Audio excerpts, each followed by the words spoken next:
What's up, everybody? Good Monday morning. Not as good as it could have been, obviously. Could have won yesterday, would have been even better, but it is a Monday morning nevertheless.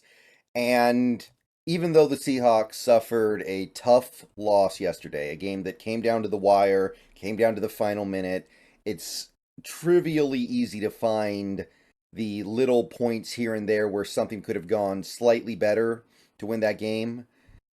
I want to draw attention to something that might be very special that we have brewing here in Seattle. And really, for the first time ever, we got to see it in its intended form.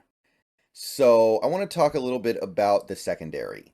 And I just want to ask, in the mess that was that game on offense, like I said, the defense played lights out.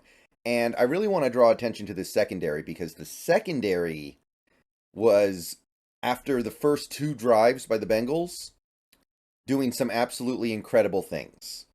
And this is the first game where we've seen all of our players in the secondary strapped up and ready to go. You had Woolen and Witherspoon at corner, along with Trey Brown. All three of those guys have missed some time this year. This was the first time we got to see all three guys play a whole game. And then you also threw in Jamal Adams playing the whole game, Quandre Diggs playing the whole game.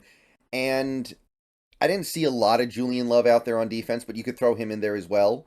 So those six guys, you could reduce it down to five guys, get Julian Love out if you want to. This was the first game we've seen all these guys at once. And I want to discuss what transpired on the field yesterday because it was pretty special. And even though that game didn't go the way we wanted it to go, I do really want to highlight that there's something potentially really special brewing here because what they did to a really dangerous Bengals offense, and I know people are going to say, oh, the Bengals offense has been terrible so far this year. If you pay attention to this stuff, you know why they've been awful, and it has very little to do with them having bad players.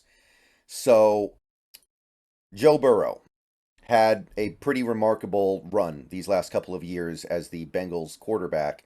I want to highlight a couple of numbers from what he did yesterday. 5.3 yards per attempt.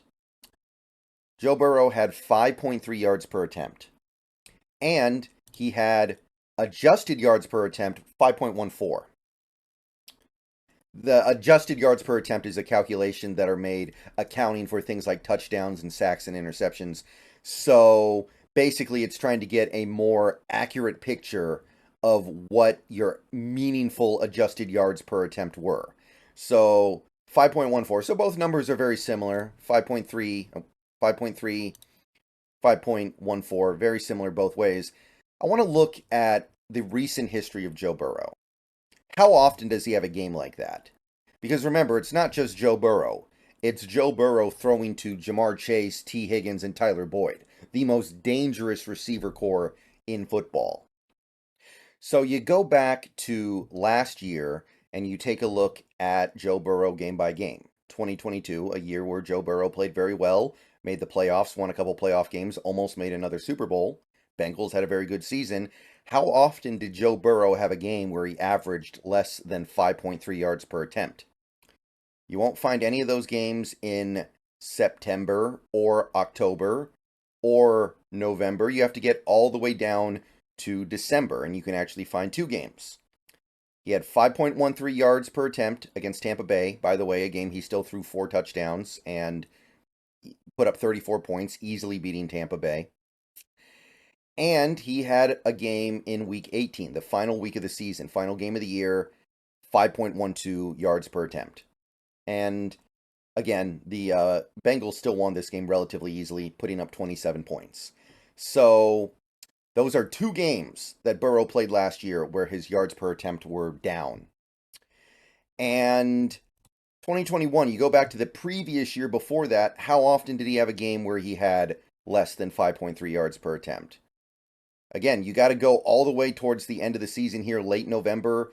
You had the 5.1 in a game against the Raiders that, again, the Bengals pretty easily won and still put up a lot of points. considerably more points than they scored against the Seahawks yesterday. And that's it. Over the last 2 years, those are the only games where Burrow was that inefficient at moving his team down the field. So that's 3 games over 2 full seasons against mostly pretty good defenses, right? Not great defenses. Tampa Bay's defense was good last year. Baltimore's was actually elite. Now, the Raiders' defense, they weren't very good. But overall, this is a pretty clear trend line here. He is usually much better than he was yesterday. And of all the numbers that you can use to point out how effective this defense was yesterday, I think this is one of the best ones.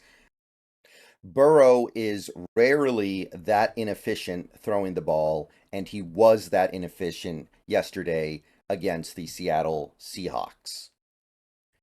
And you can do the exact same thing for adjusted yards per pass attempt, 5.14 per pass attempt. How many times did he do that over the last several years? He had this game against Pittsburgh back in week 1 last year, 3.74. Pittsburgh, by the way, good defense last year. He was close against the Ravens in this game that they narrowly lost. Again, Ravens, elite defense last year. And he got kind of close again against the Ravens last year. So both Ravens games he got close, but was actually a little bit better. And again, the Ravens, I think, were number 3 in scoring defense last year. So you have to dig pretty deep to find games where Burrow was as inefficient throwing the ball as he was yesterday. And you go back to 2021, you do the same thing. He had a really rough game against the Bears in week 2. 3.73 adjusted yards per attempt, which is crazy to be that low. He had another game against the Browns, got blown out, had a bad game, 4.8 yards per attempt adjusted. And then everything else is higher. So you don't see Burrow struggle like this very often. It happens occasionally. He does occasionally just slip up, have a not so good game. A lot of these games, like I said, were against good defenses. Some of them were against elite defenses. So this is a indicator. This is a strong indicator of where this defense can go in the coming several weeks here. This feels more sustainable than when our defense flashed last year, when we had that good month on defense and it looked like they had turned the corner, and then they went right back to what they were after that month was up. So this is cutting your teeth against a credible offense. And I know people are going to try to say, oh, the Bengals offense is bad. Look at the numbers. Look at these numbers. Look at that numbers. No, Joe Burrow was hurt. He couldn't move. He couldn't push the ball down the field. And you saw what happened. I mean, what happened to Joe Burrow in terms of the injury affecting him was significantly worse than the injury that is affecting Geno right now. And I think we saw a little bit yesterday how Geno's injury was having a pretty negative effect on him. So if Geno turns into that because of a knee injury, think about what Burrow was going through for that first month. So this is a very credible offense, and this defense brought it. This defense brought it hard, and I believe this is more sustainable than what we saw last year. So this secondary now finally put together. You give them an okay pass rush, not a great pass rush. The Bengals, they gave up some pressure on Burrow, but it wasn't anything over the top. You give them a decent pass rush. Look what this secondary can do. If there's anything that you should be grabbing as a silver lining today, it is the play of these defensive backs. So, obviously, losing hurts, but think about where this can go. We played Ja'Marr Chase, a top 3 receiver in the NFL right now. And he got his, but 13 targets, 6 catches. I'm living with that all day long. Ja'Marr Chase, one of the best receivers in the league. If you can hold him to 80 yards on 13 targets, I'm feeling really good about that. You're holding Joe Burrow to 185 passing yards in a game that was close throughout, where they didn't run the ball that much. Yeah, I'm living with that all day long, and I'm feeling like you're going to win a lot of games. So, obviously it needs to be repeated, but if we're doing this against the Bengals, what do you think we're going to do against the Cardinals, who have like one good receiver? What are we going to do when we play some of these other teams that don't have as much going on offense? Like when we play the Ravens, they've got probably Zay Flowers is their one good receiver, and that's about it. What about the Browns? They've got Amari Cooper. That's it. what is this secondary going to do to receiver cores the rest of the season? If you're not excited about other things about this team right now, like maybe you're down on Geno, you're down on this offensive line, you're down on Waldron, you're down on Carroll, you're down on all these other guys associated with this team right now because we lost, let this be something to pick you up a little bit. This secondary is fixing to be the best secondary in the NFL much sooner rather than later. And even with I know Woolen didn't have his best game yesterday, but it wasn't nearly as bad as it looked, honestly. He did struggle at times. He did have a couple of bad plays, but I don't think it was... The stats made it look way worse than it was. I think he's still playing decently overall this year. Just something to think about as you go through this day. What's going to happen when you're not playing the best receiver core in football? Because that's what the Bengals have.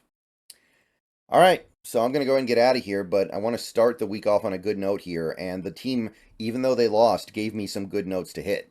This secondary looks like they're going to be ready to absolutely chew up these opposing receiver cores. And if they can do that, they're going to win a lot of games this year. I don't believe Geno's going to be that bad again. I don't think this offense is going to be that bad again. It's just hard to be that bad, period. All right, see you guys later on. Go Hawks, and rest assured that at the very least it looks like the heavy investment we've made on this secondary is finally going to start truly paying off.